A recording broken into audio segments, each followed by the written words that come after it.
So I was immediately excited for The Monkey when I first saw the trailer.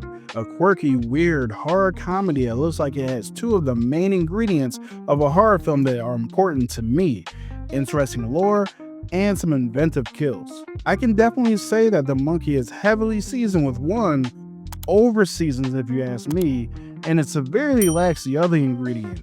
Which one is which? Well, let's talk about it. When twin brothers find a mysterious wind-up monkey, a series of outrageous deaths tear their family apart. 25 years later, the monkey begins a new killing spree, forcing the estranged siblings to confront the cursed toy. Man, right from opening tab, The Monkey delivers on what the trailer promises. In the first 5 minutes of the movie, you get a wild kill. So wild that you can't help but chuckle a bit at its ridiculousness. And the movie does establish some lore for this toy monkey right at the beginning. We're told and shown that once it starts the beat of its drum, somebody nearby is finna die. So every time that toy monkey would start to beat its drum, I got nervous for everybody. Every kill seemed much more gruesome than the next. But while the movie does have great kills, and I mean fantastic kills, guts being pulled out, body parts exploding, surprise shotgun blast to the face, and a lot more.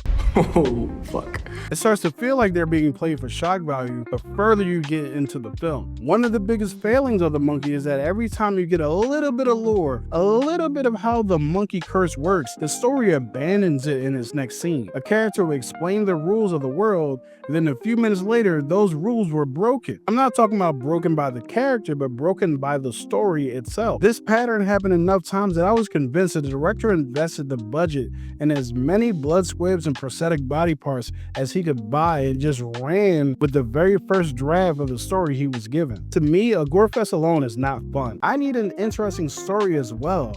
I especially need you to play by the rules of the world that you set up. And unfortunately, because I was so numb to the exploding body parts, the comedy in the movie kind of falls flat as a result. It doesn't help that all of the characters are also one note. And speaking of the characters, the monkey presents the twin brothers as one being an unrelenting bully and the other one being a shy, socially awkward kid who won't stand up for themselves. And they just beat that drum the entirety of the first act of this movie until it becomes exhausting. And we spend a lot of time here too. In my opinion, way too much time. While the first half is interesting, the second half loses all the goodwill the movie has already built up. The twins that we meet as children are night and day different from who they grow up to be. I think this movie would have been much more interesting following them through their teens, their 20s, all the way up until where we ultimately meet them after the time jump. When you meet them as adults, you can tell that you miss so much of what made them the men that they ultimately became. And it kind of shortchanges everything that they do in the latter half of the movie.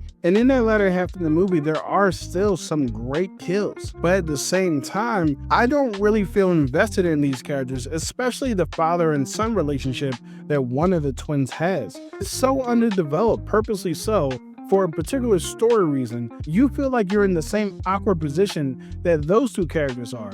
And they never really get any chemistry going to make you feel like, yes, I should be invested in these two. In the third act of the movie, I kind of checked out. All the blood and the violence that was going on, cool. I'm not squeamish. It did make me cringe a little bit, kind of cover my eyes a little bit because it was well done. But at the same time, because of the lack of them caring about the story, I stopped caring about the story. And in the final minute of the movie, right before we fade to black, I leaned over to my friend and said, so the director was just kind of doing shit, huh? And as I was saying that, 3 or 4 more just doing shit things happened, and I couldn't get out of the theater fast enough. But that was my experience. You might feel totally different. If you like gory, over-the-top kills, this might be your jam. But if you're looking for a story that plays by its own rules, The Monkey might just drive you bananas. That was terrible, and I'm sorry that I said that. Well, let me know what you guys thought of The Monkey in the comments, and I'll talk to you guys next time.